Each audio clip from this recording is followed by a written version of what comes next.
Next, we would like to invite Sukry to demonstrate how BI tools to visualize the questionnaire result. Okay, Sukry. All right. So hello everyone. So as our friend already talked just now. Okay. Before that, let me just open my camera here. Okay. All right. So we are here. Okay, I am here currently. So as what they already talked just now. So it's actually like they are talking about the design. So how actually like you're going to do it actually automatically where whenever you get a new questionnaire, right? So it automatically update for you. Okay. So what they do just now is actually a manual one. You're asking like, so the best one is actually to credit the questionnaire specifically into so-called typical one is called like Google Form lah, right? So and then that Google Form actually you can generate it and push it the data into the so-called specifically we name it as a Power BI.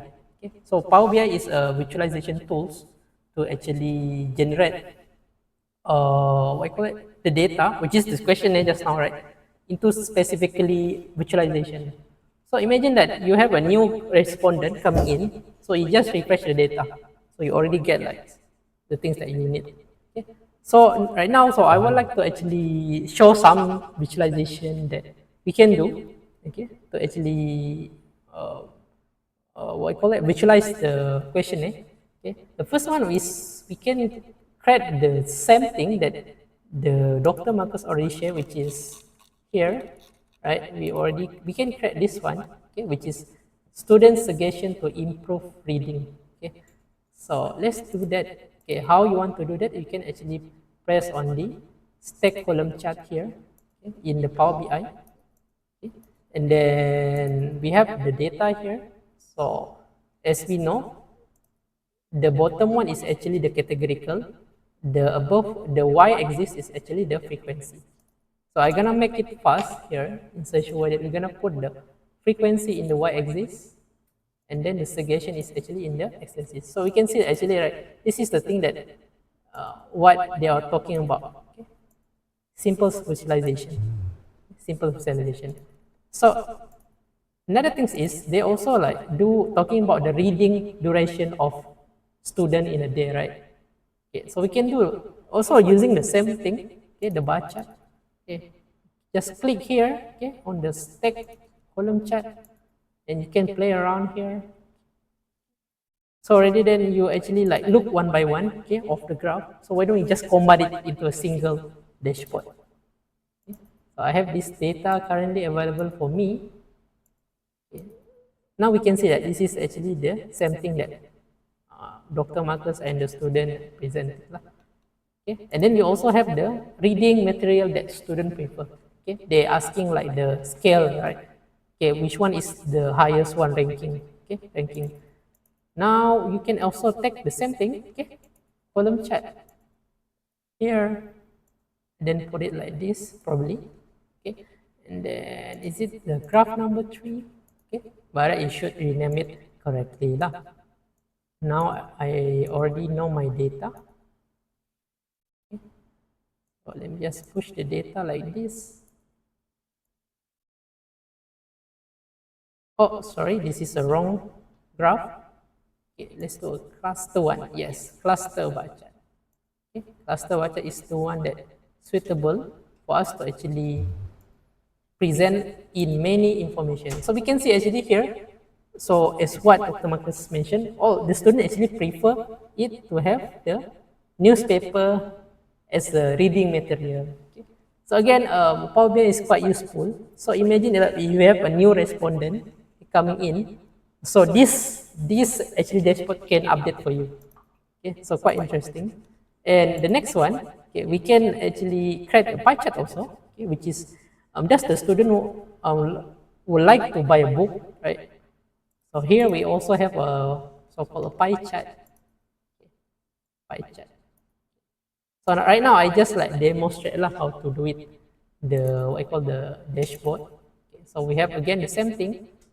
Okay, the frequency in the value, okay, the opinion in the legend.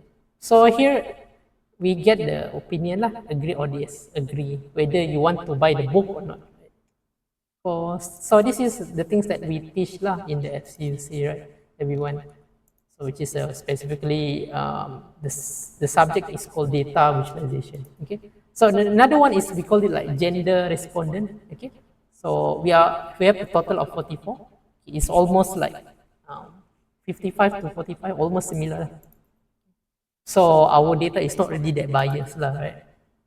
It biased if all of it is probably girls, all of it is probably male, right?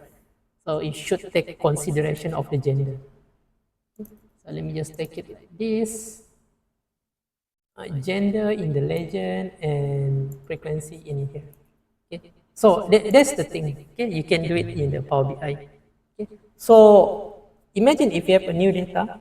Okay, so it update for you automatically. Okay. So imagine you doing it automatically. Okay, whereby you actually taking an online questionnaire, and you just need, and it automatically update for you. And as the time you become good in Power BI, okay, you can produce so-called a graph like this, a dashboard like this. Okay, dashboard like this. So in such a way that it's much more interactive. Okay? And we also have the so-called slicer here. You can actually click. Okay, so imagine if you're able to do this. Okay, so no need for you to actually like what you call it, to count it again. Okay, but the first thing you need to remember that define how the structure questionnaire is really important lah. Okay, so that's the things that we teach here in the FCUC. Okay, which is important when you going to do a research. Okay, and we teach you guys to actually like do an automation one. Okay, we create a questionnaire, and then why don't we push it into the data visualization, which is the tools is called Power BI. Okay, here is the, so see the difference between the one that I show you guys. Okay, this is the what I call the sample lah. Okay, and just now I just did it. I think this one is about 30 minutes. Okay, and we have like here, okay, reading trend of first city university college student. Okay, so it's quite actually interesting that we can see the trend. So when actually a new student coming in, we can take the questionnaire to them, and it will be updated for us. Okay, probably in the future we can add like probably the years, okay, the semester of the student, okay, much more actually like more like thoroughly specifically into does the first year actually like to read book or the last year, okay, the final year. So this is how we actually do and teach students. Okay, for example here reading pleasure, right? So and then we have the student by book, okay, the gender pie chart. Okay, and here we have the reading duration of the day just now that we do, and student suggestion improve. Okay, so the highest one is no answer lah, but the second highest is actually the champion. Okay, we can actually update this. Okay, let me just give an example. Right? Let's say you don't want to see the no answer here, you can just remove the filter lah. Okay, remove the filter by select all and then remove it. This one. Okay, here frequency. No answer. Right, so this one. So you can actually remove it. So there are so many things that you can do in Power BI. So, but first thing first, define the questionnaire and move it into the visualization. Okay, that's why our title is data questionnaire define and to change to a data visualization. So I think that's all from me. So I'm gonna pass back to Dr. Marcus. All right, thank you everyone. Thank you.